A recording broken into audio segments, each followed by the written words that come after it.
Hi, welcome to the Property Show. I'm Jayashree Kurup. I'm editor MBTV. I have with me Prasun Kumar. He's the marketing head of Magicbricks. And today we're looking at how did India search for property?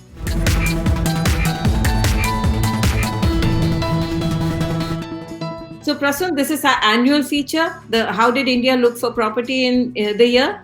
So welcome to the show, and let's set the ground rules. Thanks a lot, Jayashree. To begin with, Jayashree, we noticed that there has been a 2x growth in searching for homes and bigger homes, to say so, post the pandemic or during the pandemic. There was certain demand pattern that was there whole of last year and before pandemic.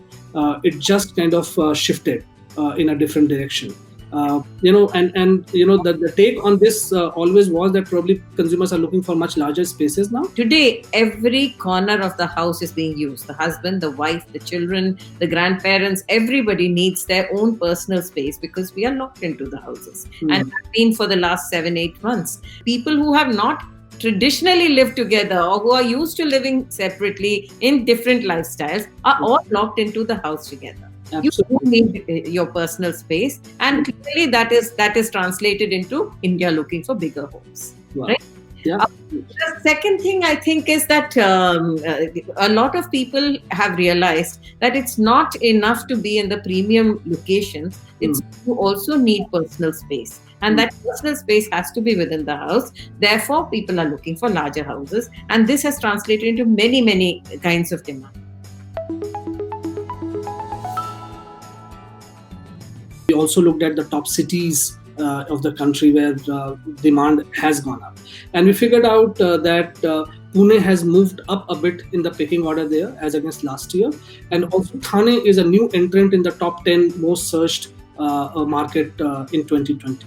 What do you think is probably driving demand in Pune and Thane specifically? See, Pune, one is that it is a job hub, it's an education hub, it's actually an in-demand city. Has been traditionally an in-demand city. Actually, I think it dropped a notch or so in the last 1 or 2 years, and it's made a comeback. Now, why has it made a comeback? Because wherever you are in Pune, it is a much more affordable city than most others, and therefore the IT hubs are very strong. So there's going to be a new international airport. The metro is going to come up. The city is, it's a very cosmopolitan city and so on. So therefore, the demand for Pune is endless, and the growth of Pune, which is a circular city and not a linear city, which means that every inch of Pune can always extend outwards, and that's what's happening. So everybody can find one house in Pune which fits their requirements. But the point is that Thane has been established as a fantastic business hub.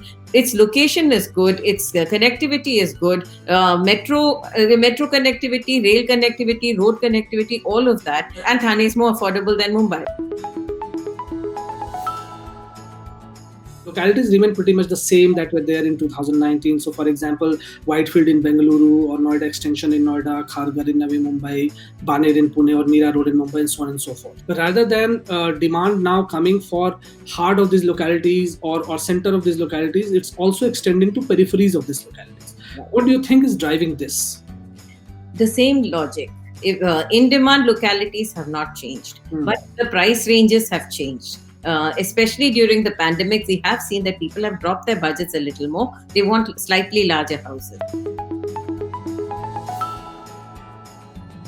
All India, there is a trend which is 2 BHK, which is a standard trend, which is preferred in apartments, demand there. Two markets which absolutely buck that trend on two ends of the spectrum. One is Gurugram, where the consumers are looking for 3 BHK and 4 BHK and larger houses, and other is Mumbai, where obviously space is always at a premium, and therefore the demand is for 1 BHK or even lesser of that. Land is so expensive in Mumbai that in Mumbai city it's impossible for the average Mumbaiker to buy houses bigger than maybe 1 BHK or even 1 room kitchen. The bigger thing is that a lot of affordable housing initiatives have come up, and housing that was lying incomplete is started getting completed because of a RERA push. Gurgaon has a very low density norm. which means that the size of the units will be very large. The number of people living per square kilometer is much lower than the rest of the country. If Gurgaon developers have to build, they have to build much larger units, or they have to build a layout, plotted layout to offset the density norms. So this is why 3 and 4 BHK are searched in Gurgaon. A lot of demand moved to affordable housing segment, and the data shows that the searches in 50 lakhs and less properties went up. Is there enough supply? Prasun, we always had endless demand at the base of the pyramid. In fact, some of the leading affordable housing developers like Signature Global, they came in, they set themselves up only for that sub 50 lakh housing. Remember that the amount of marketing effort that was required to sell a small unit and a big unit was exactly the same. So developers chose to sell premium units because they can make more money per unit. 57% of Indians, plan to invest in apartments. Right. However, interestingly enough, there is a regional skew there. Markets in South still prefer the villas and the independent house and the plots. The traditional demand is for plotted housing, right, and independent housing. And also, people have realized that it is good to have that extra space because you are likely to. This pandemic is not going anywhere for a while right now. And the southern cities, this is a very classic example where all of them have been planning their ring roads, their outer ring roads, peripheral ring roads, and so on. Any road that is in the periphery of whatever the built-up area was will open up a large amount of area for new housing. That allows you to give out plotted developments. And most of the southern development authorities like the BDA, the Hyderabad Development Authority, and so on, they have come out with planned layouts. We have seen that in 2020, during this year, the searches for a lot of tier 2 towns, and the top 5 being Vijayawada, Meerut, Mysuru, Aligarh, Siliguri, these kind of towns have come up on the map, and a lot of searches happened for properties or plots, across these towns. Remember, each one of these cities that you've mentioned is close to a metropolis. It is at touching distance to the metropolis. Let's take Meerut, for instance. There is an RRTS that's coming, which will shrink the distance between the two cities, Ghaziabad and Meerut, to roughly about 45 minutes. So if you're working in, say, just off Ghaziabad in Noida or Greater Noida, there's no reason why you should not have a house in Meerut, which is a fraction of the cost, which may be your hometown, which you're more comfortable staying in small towns, and it gives you a lifestyle, and you can travel to the mother city and back. And also, I think a lot of people don't intend to work 5 days a week from offices. They have work from home is here to stay, which means that you have a better quality of life in small cities and you can get a larger unit in those cities.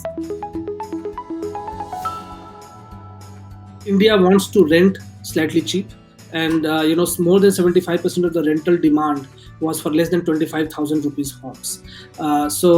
Any surprises there? That's one. And two is we have also been seeing, Jayashree, that rental yield in this country has been one of the lowest. For some time, rental yields are going to take a big hit. And most of the rent hikes were in the metros near IT corridors and so on. Today, people are working from home. They can be far away. They can have be in peripheral areas and still work as efficient. When the sale goes up, the rent comes down. I have seen a lot of people who are selling off their extra assets and consolidating their investments. So I think this is a trend that will continue till the pandemic actually releases its hold and we know how the markets are going to perform. We found Noida Extension in Noida, Whitefield in Bengaluru, Andheri West in Mumbai, Sarjapur Road in Bangalore, Saket in New Delhi. These are the top localities where there was a lot of demand for rentals. What is it that drives demand for these localities? Even during pandemic year, we saw robust demand. Connectivity, social infrastructure, the access to job hubs, these are all important factors. And also the fact that the units must not be very small here. There are good sized units, so people find it convenient to stay in. We saw Bengaluru emerging as a leader over there, where there is a substantial demand for semi-furnished, stroke furnished accommodation.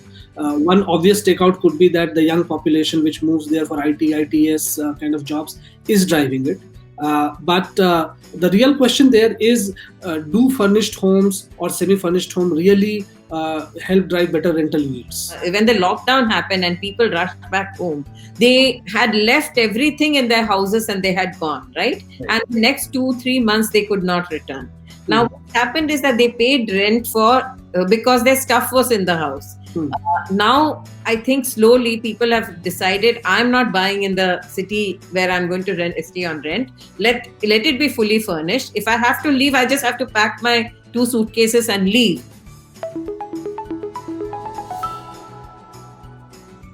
A 43% increase in demand or searches from people of age group 35 plus, if I can say like that, 35 to 65 years of age. And there was a decrease in demand from people who were less than 35 years old, 25 to 35 as a segment per se. What do you think is driving this interesting trend? Because over past 4-5 years, we have been seeing incremental demand coming really from younger audiences and 25 to 35 segment growing. But this year, it just kind of turned around and that segment declined and 35 to 65 went up. The people who are established in their jobs, who maybe in mid-operational levels, who did not lose their jobs, they are the ones who are sticking on and buying for the long haul. The people who shift jobs very rapidly, which is the up to 35, the 25 to 35 year olds, they are the ones who don't want to having enough substantial savings or whatever. That's right. They don't have substantial savings and they're not sure which is the city of their choice. So I think they have chosen to go back to their parents and stay with them. So, and that is coming through. But significantly, earlier we had up to 50-55 was the, people were buying in that age group. The 55 to 65 is a new entrant, a brand new entrant into the property market. That's a very, a mover and shaker of that market, because a lot of people have now decided that they are going to buy retirement options.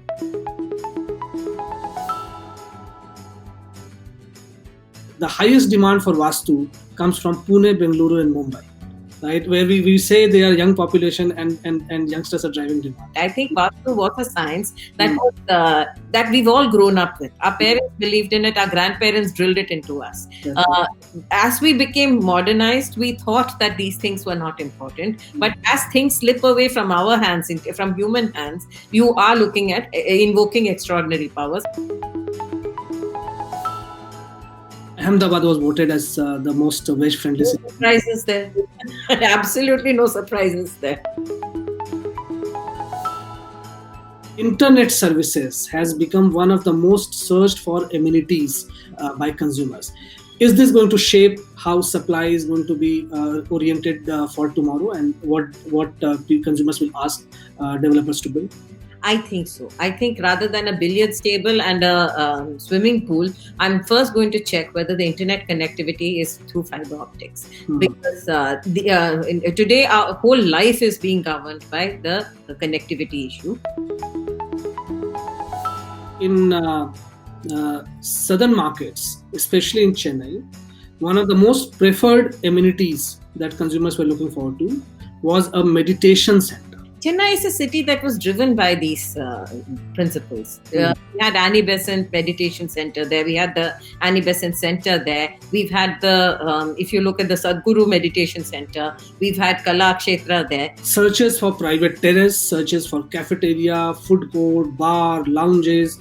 Now, these kind of searches were highest in Delhi NCR. Has this historically been a trend, and are other markets going to catch up soon? No, I think this is a post-pandemic trend.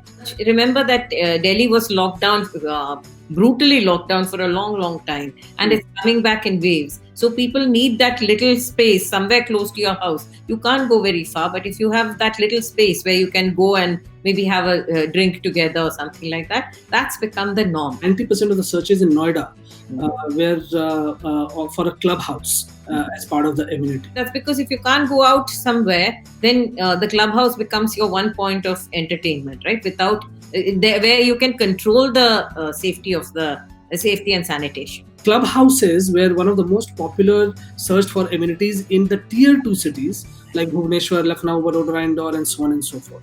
Right. So, is it really an indicator of a lifestyle?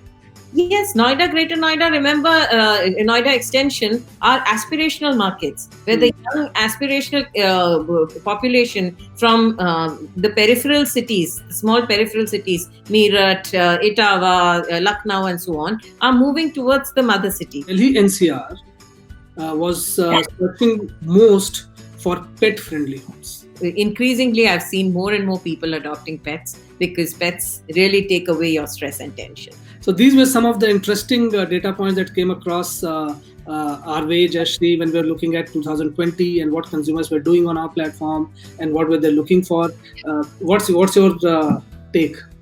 I think it's a landmark year. These are trends that have come in to stay. It's not as though the pandemic will go and all these trends will go away. I think the entire way we live and move, how India lives and moves, how the world lives and moves, has changed. And these are just early trends. I expect these trends to get hammered in the next 6 months or so. Yeah, do agree.